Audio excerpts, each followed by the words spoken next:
I was in advanced thermodynamics when my phone vibrated. Mom's name. I let it go to voicemail. 30 seconds later, it vibrated again. And again. By the fourth call, Professor Mitchell paused mid-equation and looked at me. I mouthed sorry and stepped into the hallway. Catherine. Mom's voice had that edge, the one she used when she'd already decided something and expected compliance. I've withdrawn you from school. You need to come home immediately. The fluorescent lights buzzed overhead. Students passed, backpacks heavy with textbooks. Someone laughed about an exam. Normal campus sounds that suddenly felt very far away. What are you talking about? Your brother needs help with his new business. Real family support, not this selfish academic fantasy you're living. I've already submitted the withdrawal forms to the registrar. You're done there. My hand tightened on the phone. You can't withdraw me. I'm 23 years old. I'm listed as your emergency contact. They were very accommodating when I explained you were having a mental health crisis and needed to come home for treatment. Her voice brightened, pleased with her own cleverness. Your father agrees this is best. Brandon's company needs someone to handle the bookkeeping, and frankly, you owe this family after everything we've invested in you. I closed my eyes, counted to 3, opened them. I'll call you back. Catherine, don't you dare. I ended the call and walked directly to the administration building. The autumn air was sharp, biting through my sweater. My breath came out in clouds. The Shaw Engineering Building rose to my left. 5 stories of glass and steel, completed 18 months ago. My grandmother's legacy. My responsibility. The registrar's office had that institutional smell, old paper and industrial carpet. The student worker at the desk looked up with practiced customer service exhaustion. I need to speak with someone about withdrawal forms, I said. Someone may have submitted them fraudulently under my name. Her fingers flew across the keyboard. Name. Catherine Marie Shaw. She went very still. Then she picked up the phone, pressed a button and spoke quietly. Mrs. Henderson, there's a situation. Catherine Shaw is here. 2 minutes later I was in a private office. Mrs. Henderson, the registrar, had silver hair and reading glasses on a chain. She folded her hands on the desk. Miss Shaw, your mother called an hour ago. Said you were experiencing severe depression and needed immediate withdrawal for psychiatric treatment. She submitted forms through the online portal. She has your login information, apparently. She doesn't have my login information. She can't have my login information. I'm over 18. She has no legal authority to access my academic records or make decisions about my enrollment. Mrs. Henderson nodded slowly. That's what I thought. But she was very insistent and claimed she had medical power of attorney. She doesn't. My voice was flat, controlled.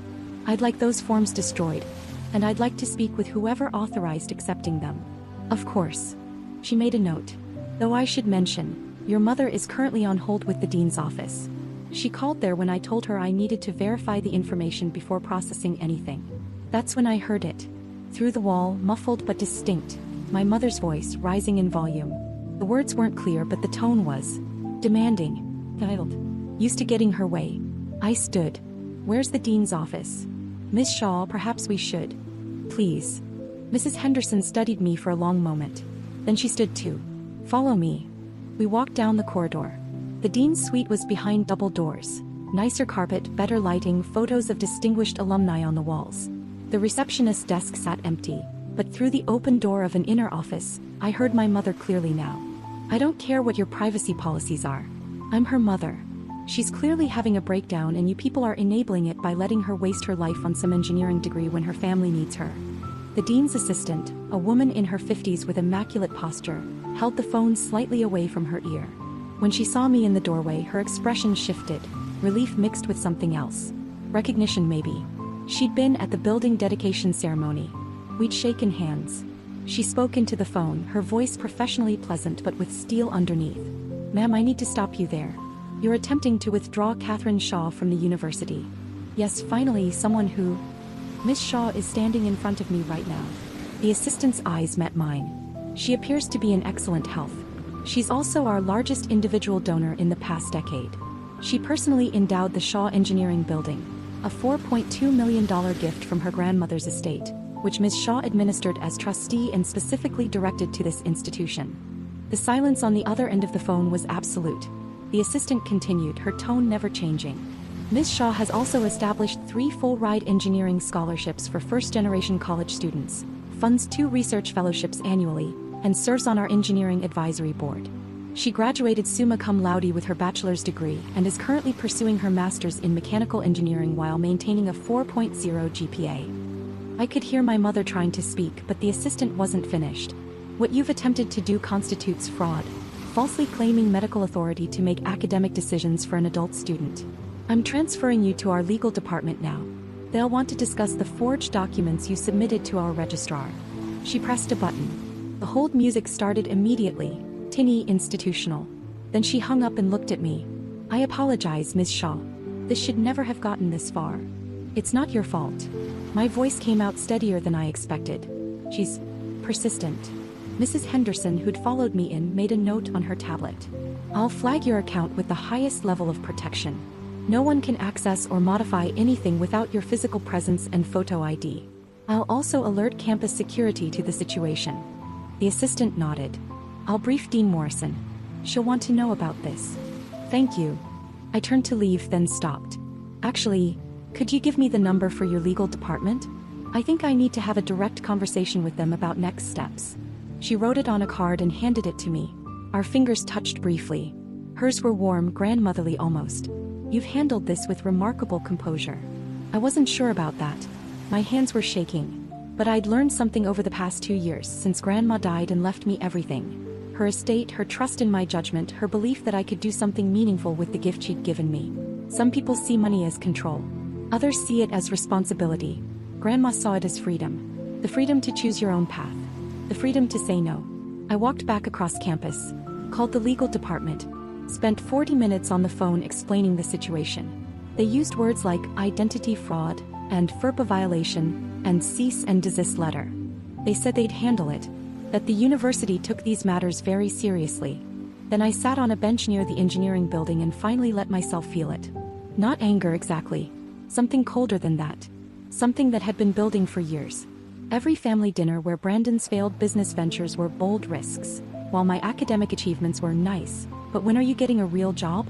Every time Mom borrowed money, just until Brandon's deal goes through. Money that never came back. Every guilt trip about not being there for the family, as if proximity was the only measure of love.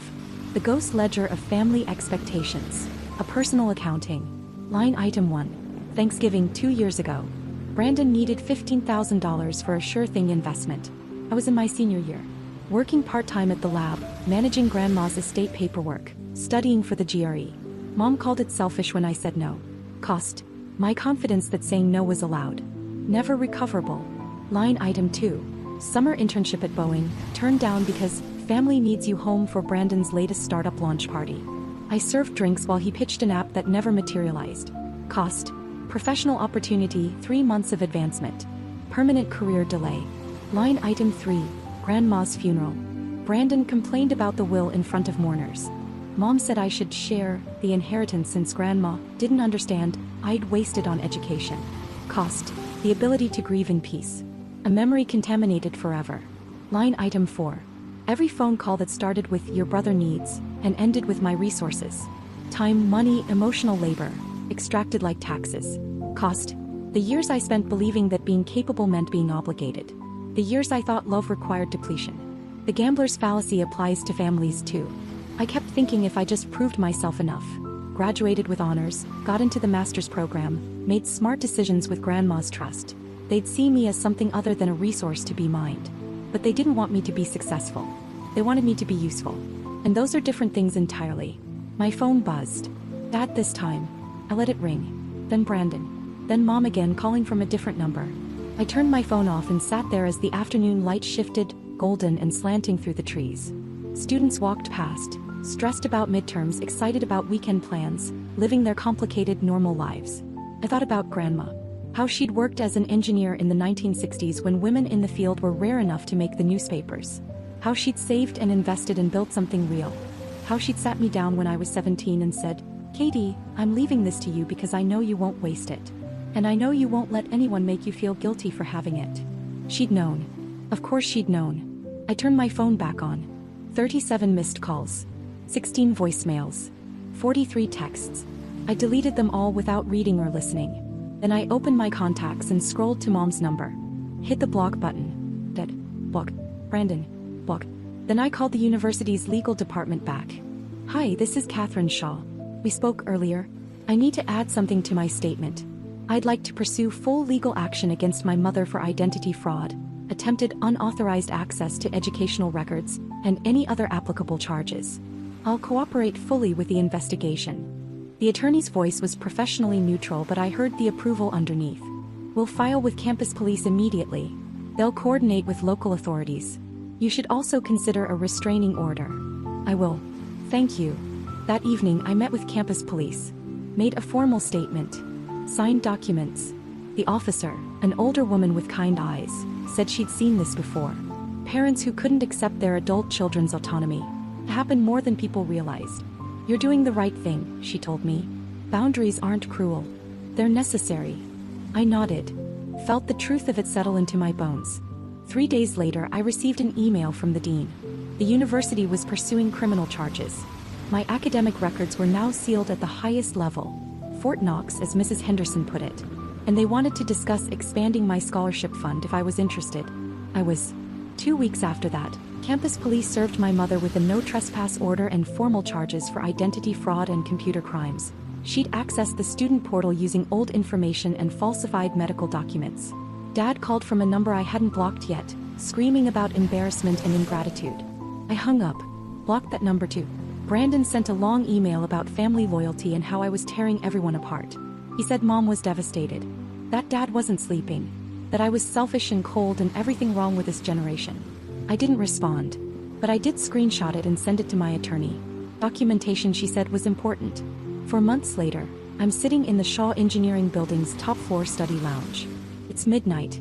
Campus is quiet. Through the window I can see the lights of the city stretching out. Thousands of lives, each one a story I'll never know. My thesis defense is in 2 weeks. I've already accepted a position at Lockheed Martin starting after graduation. The scholarship fund I expanded now supports 8 students. First generation, just like Grandma was. Just like I am, really, in the ways that count. Mom's criminal trial is scheduled for next month. The prosecutor says it's a strong case. She created false documents, impersonated me, attempted to access protected records. Dad hired a lawyer to try to make it go away. The lawyer told him that's not how felonies work. I haven't spoken to any of them since that day in October. I blocked their numbers, their emails, their social media. I built a wall, not out of anger but out of architecture. Clean lines. Load-bearing. Permanent. Sometimes I think about the alternate version of my life. The one where I let Mom withdraw me. Where I went home, did Brandon's bookkeeping, made myself small and useful and disappeared into the service of people who confused love with extraction. That version of Catherine is a ghost. She haunts me sometimes, usually at 2 a.m. when I'm deep in research and questioning everything. But then I remember, ghosts aren't real. They're just stories we tell ourselves about roads not taken. I chose this road. I chose the one that hurt at first but led somewhere I wanted to go. Grandma used to say that engineering is about understanding load and stress, knowing what structures can bear and what breaks them. She meant buildings, but she also didn't. I've learned my load capacity. I know exactly how much I can carry and what happens when I exceed it. The relationship with my parents exceeded it. So I removed the load. The building is still standing. My phone sits face down on the desk, silent. The thermodynamics textbook is open to chapter 17. Outside, snow has started to fall. The first of the season, soft and quiet. They wanted to control my education, my future, my freedom. They thought the university would comply because parents always get their way, especially when they invoke mental health and family crisis. They forgot something important, though. I'm not the struggling student they imagined. I'm not the resource they decided I should be. I'm the person who wrote the check that built this building. I'm the engineer who's going to design systems that matter. I'm the granddaughter who honored a legacy by refusing to let anyone diminish it. The dean's assistant was right about one thing. I did handle it with composure. But what she didn't see, what they never see until it's too late, is that composure isn't passivity. It's precision. And I've learned from the best that precision applied correctly can move mountains.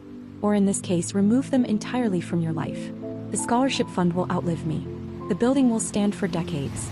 8 students are getting educations they couldn't otherwise afford. Mom is facing felony charges and a permanent criminal record. The math is simple, really. You can't withdraw someone who's already arrived.